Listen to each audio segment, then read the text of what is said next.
Canada aren't happening. But God didn't answer right away. One of the young men who prayed with Pastor Bob was a man named David. David came from Egypt and really wanted to go back home. But God asked him to stay in Canada and pray. So he did, because he too wanted to obey all that God told him to do. One day, David was flying on an airplane and he was praying for Canada. I felt the word Israel in my heart.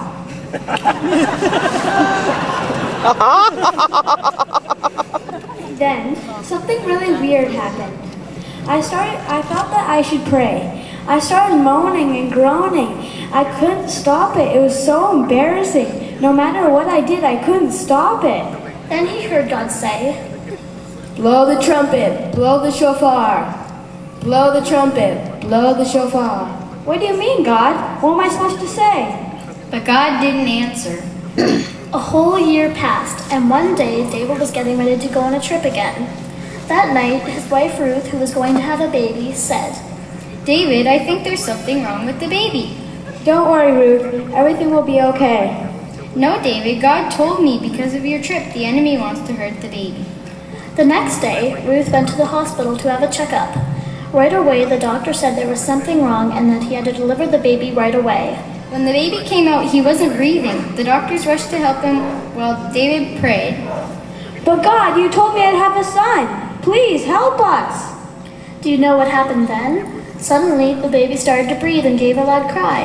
David fell into the chair beside Ruth's bed with tears in his eyes. Then God spoke to David. Because Ruth obeyed me, I saved the baby. But if she hadn't listened, the baby would have died.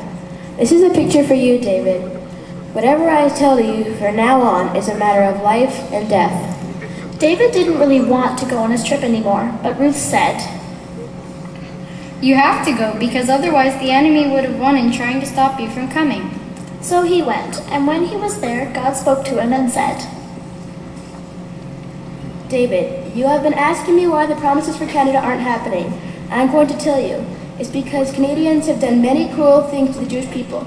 The Jewish people are my people, and this has made me very sad. David, I want you to gather Christians together from across Canada and tell me they are sorry for what Canada has done." What do you mean, God? That makes no sense. Canadians are nice people. They let everyone into Canada.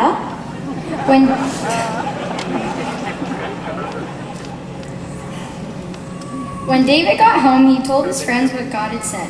They surprised him by telling him a story they had just heard. A long time ago, there was a ship called the St. Louis that had over 900 Jewish people on it. They were trying to run away from Germany because some people were trying to kill them. They tried to go to other countries, but no one wanted them. Their last hope was Canada. They wrote letters to the Prime Minister to allow them to come into Canada, but he too said no. So the ship had to sail back to Germany. Soon a big war started, and over half of the Jewish people in the boat were killed. God spoke to David again and said, "The blood of these innocent people are crying out to me, David." So David started to share the story with people all over Canada, and everyone was amazed and agreed this truly was God speaking. Then he invited all the Christians to come together in Winnipeg on the Canada Day long weekend in 1999. so we could repent and show God just how sorry we were for what our nation had done, just like the Jewish people used to do in the Bible. Then God reminded David about another thing the Jewish people used to do whenever God helped them. They would build an altar of stones. That way, when later their children would see the stones and ask, "What's that for?" they would tell the story of God's faithfulness and how he had helped them. So David told everyone to bring a stone with them to Winnipeg from wherever the Lord told them.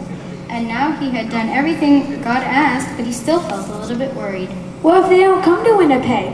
What if they don't cry out like the Lord wants?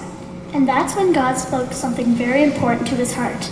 He said, "David, you do your part and call the people, and I will do my part. I can help my people to do what I want. I will show you what I have prepared Canada for such a time as this."